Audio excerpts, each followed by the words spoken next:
Hey Pisces, welcome to Amihan Tarot. Ito ay general reading. Pwede ka makarelate, pwede hindi. So, kunin mo lang ang mga message na para sa'yo. Guys, ito ay weekly reading para sa career, love, and family. So, para sa mga hindi pa nakaka-subscribe, please subscribe. Pakihit ang notification bell, share, like, and comment na rin. At makikiusap na rin po para sa mga sumusuporta sa aking channel. Need ko po ang help ninyo na huwag nyo na lang pong i-skip or i-skip ang ads dahil malaking tulong po sa akin yan. So, Pisces, ito ang iyong reading for the week of August 31 to September 6. Yung overall energy, 8 of Wands, your challenge, 3 of Wands, ang iyong focus, 5 of Cups, ang iyong blessing, the Moon, future energy, 8 of Cups, and then ang outcome is the Strength card. So, Pisces, ngayon ang iyong energy for this week is gusto mo ng marami kang gagawin. Sa sobrang dami mong gagawin, hindi mo alam kung ano uunahin mo. Pero nakikita ko na more on para sa trabaho mo o sa mga plano mo sa buhay. But then, ang iyong challenge is 3 of Wands. May konting challenge pagdating sa, yun nga, career growth na gusto mong pasukin. But still, andun pa rin yung motivation mo at ang iyong determination. Hindi ko alam kung naghihintay ka ng tamang oras or may mga bagay na kailangan kang pagdesisyonan. Pero kahit na yan ang challenge mo for this week is nakikita kong andun pa rin yung focus mo kung saan man yung trabaho, career na gusto mo umpisahan. And then ang iyong focus, 5 of Cups. Kung ano daw yung mga nasayang before, like opportunity na pinalampas mo, yun ay tapos na. So ngayon, kung ano yung binubukas sa'yo ng Panginoon o ng universe na opportunity, doon ka na lang daw mag-focus. Kasi kung mananatili ka sa past na mga senaryo ng buhay mo, wala kang growth na mararating or self-growth, career growth. Mai-stuck ka sa mga bagay na tapos na at hindi na kailangang balikan. Ang iyong blessing, the Moon. Sa ngayon, yung pagiging yung intuition mo ang magdadala sa'yo. Although may mga sumasaging malalalim na pag-iisip bago ka humakbang sa patutunguhan mo, sinusunod mo pa rin kung ano yung kutob mo at kung ano yung intuition mo. At kung ano man yan, yan yung tama.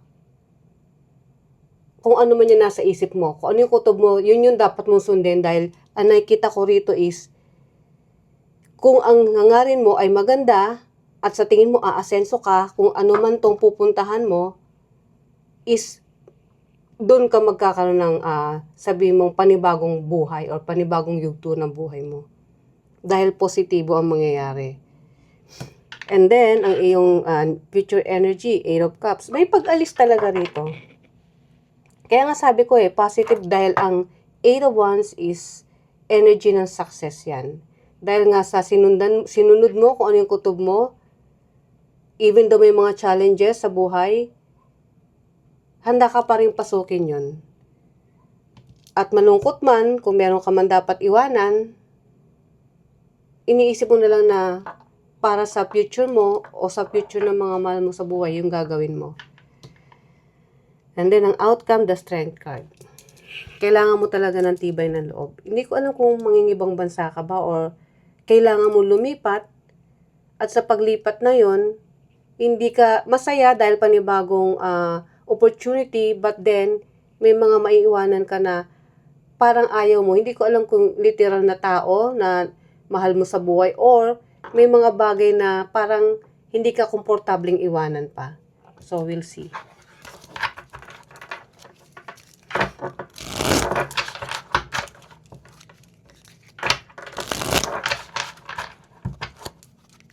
Ano ang mga message na paparating kay Pisces this week? 8 of Wands.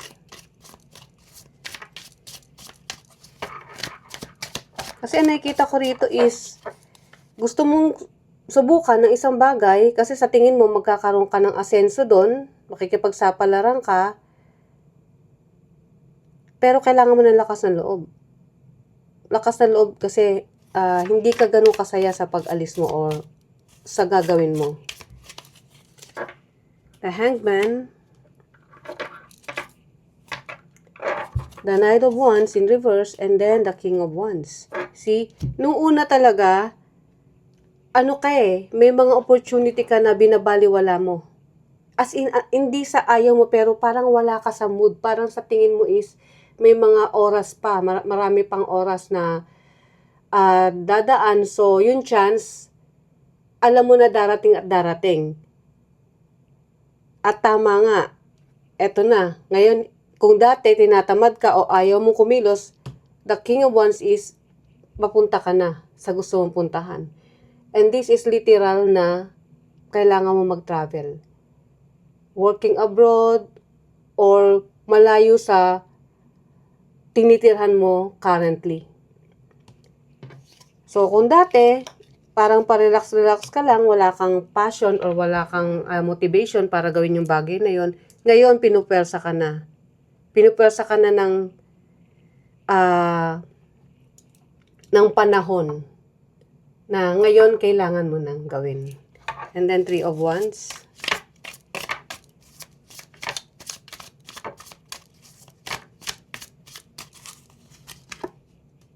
The Moon yung iyong blessing, oh. Ace of Swords and the Queen of Pentacles. Actually, itong kutob mo is hindi lang kutob dahil nasa isip mo, but isa itong inaplayan mo dati na biglang nag-respond. Na nung nag-respond, hindi mo alam kung anong gagawin mo. Oo, alam mo na magkakaroon ka dyan ng career growth. Pero still, may lungkot na nararamdaman ka. Dahil nga, meron kang maiiwanan na sa ngayon, parang mabigat sa dibdib. Pero sinasabi dito na, ito na yung umpisa. Nagkakaroon na ng liwanag. Kung dati, noon, hindi mo sigurado, pero ngayon, is clear na.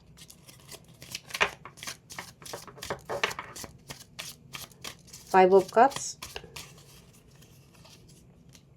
Page of Swords, the Lovers, and the Ten of Swords.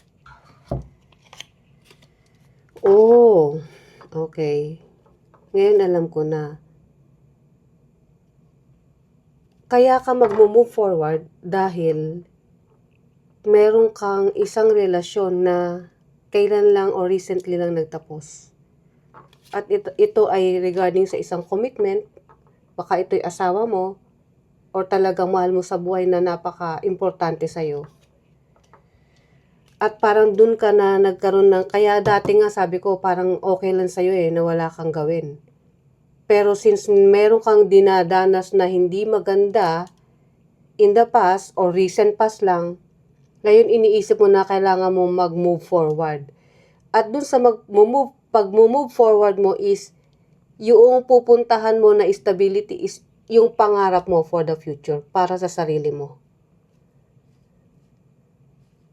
Okay. So, meron palang nagtapos na relasyon or situation na kinasama mo ng loob. So, itong pag-alis mo or pagbukas sa'yo ng opportunity na ginagrab mo is isang way para mag-heal ka. The Moon, Seven of Cups, Wheel of Fortune, and the King of Cups. Kung sino man tong si the King of Cups, pwede itong babae o lalaki sa buhay mo. Nangyari yan dahil nangyari. At yung kutob mo, kaya ako sinabing yun yung blessing mo dahil yun na nagdala sa'yo kung bakit na-realize mo na itong taong to is, yes, nangyari na may paghiwalay o may nabisto ka eh. Pero, nangyari yun dahil may pupuntahan ang iba, which is magkakaroon ka ng success pagdating sa trabaho. Dahil itong si King of Cups, na nangako sa'yo, marami pinangako to sa'yo. Sa mga buhay nyo, sa plano ninyo, sa pangarap ninyo, pero hindi natupad. Hindi na nga natupad, meron pa siyang ginawang kalokohan na para sa kanya is, isa yun sa mga options niya. At yung options na yun is, hindi nakakabuti kung ano man yung relasyon na meron kayo. Pwedeng third party, hindi naman third party, ibig sabihin is another relationship. Maaaring meron siyang ginagawa like bisyo, yung mga bad habits na hindi nakakaganda sa relasyon ninyo hanggang sa ikaw na mismo yung tumapos dahil hindi mo na kinaya. At hindi lang yun, itong taong to is parang nalilito ka dahil hindi mo alam kung saan papunta ang relasyon ninyo. Like I said, marami siyang pinapangako, marami siyang pinaplano sa future nyo, pero ni isa walang natupad.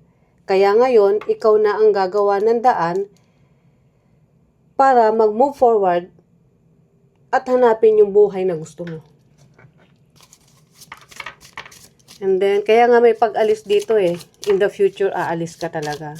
8 of Cups. Aalis ka ng mabigat yung dibdib mo. Mabigat sa dibdib. 6 of Cups, 9 of Pentacles, and the 4 of Wands. Yeah. Aalis ka kasama sa pag-alis kung ano yung memories na binigay nitong taong to, si King of Cups. Which is your... Kasi wala na ngayon, kaya from your past, which is yung 6 of Cups. So now, ang iyong focus or iyong gagawin in the future is yung stability mo para sa sarili mo. Yung kaya mong gawin, kaya mong bilhin, kung ano yung gusto mong bilhin. Kumbaga malaya ka. Na habang nagmo-move on ka, ninanamnam mo yung pagiging independent. Kahit mag-isa ka. Kahit wala kang ibang tao sa tabi mo, kahit wala kang panibagong relasyon sa buhay mo, magiging okay ka. Yung pagiging masayahin mo sa susunod mong journey, yung sarili mo muna is sapat na para sa'yo. Kumbaga yung time mo is ibubuhos mo muna sa sarili mo. And then the Strength card, the Devil, 5 of Cups, and the Hermit. Okay, Pisces. Alam kong may mga hindi agad-agad mawawala yan kasi 5 of Cups sa iyong outcome eh. Nakita mo itong si 5 of Cups dito. May tendency na, kasi ito rin is the Devil, bumalik. Yes, in the future, aalis ka, magkakaroon ka ng clarity sa sarili mo, self-growth, magiging independent ka. Matutupad yan in the future. But then, may mga times na parang tingin mo is trap ka pa rin sa relasyon na pinagdaanan mo. Pagka gano'n na nangyari, kailangan mo munang mag-pause, i-clear mo yung isip mo, isipin mo na this time, iba na yung mundo na kinalalagyan ko o mundo na yun nga, na kinalalagyan mo or kinabibilangan mo. So, kung ano man yung nangyari in the past na ngayon is may pagsisisi, lahat, may sadness, kailangan mo nang iwanan yan. Kailangan mo liwanagin ang isip mo. Dahil wala na siya magandang maidudulot pa para sa'yo. Kung ayaw mong masira itong magandang future para sa'yo, which is ang daming magagandang mangyayari, kailangan mong iwanan na itong nakasakit sa iyong puso. Dahil past is past na. So, ano ang message para kay Pisces? Your time is now. Don't wait for tomorrow to chase your dreams. Start today. See? Yung dreams mo na napakaganda in the future, huwag mong sasayangin yan. ito na raw yung right time para matupad yan. Okay, Pisces, ito ang iyong reading. I hope nagustuhan mo. See you ulit sa mga susunod pa nating reading. Bye!